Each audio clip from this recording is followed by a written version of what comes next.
Iceland में रात का समय था और विक्टर को लगा कि उसकी जैकेट में से कड़कड़ाती ठंड अंदर तक जा रही है, क्योंकि वह मोटी अंतहीन बर्फ में से गुजर रहा था। उसकी कार कई घंटे पहले खराब हो गई थी और मदद का कोई संकेत न मिलने पर उसे उजाड़ बंजर भूमि से होकर गुजरना पड़ा। उसकी टॉर्च की रोशनी कमजोर तरीके से टिमटिमा रही थी, जिससे बर्फ पर डरावनी छाया पड़ रही थी। अचानक उसे एक धीमी फुसफुसाहट सुनाई दी, जैसे दूर से कोई आवाज आ रही हो। चौंक कर विक्टर जम गया, आसपास के माहौल को स्कैन करते हुए। कुछ नहीं, बस बर्फ और भी ज्यादा बर्फ।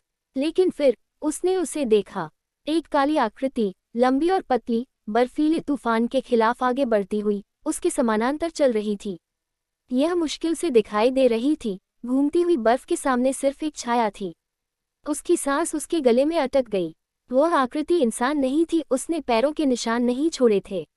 विक्टर ने अपनी गति बढ़ा दी, उसका दिल उसकी छाती में धड़क रहा था। आकृति ने अपनी दूरी बनाए रखी, हमेशा पहुंच से बाहर। आखिरकार वह थका हुआ और कांपता हुआ केबिन में पहुंचा।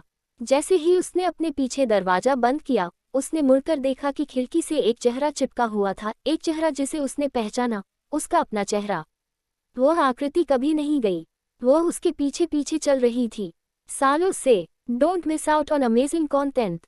Hit that subscribe button now and turn on the notifications so you never miss an update.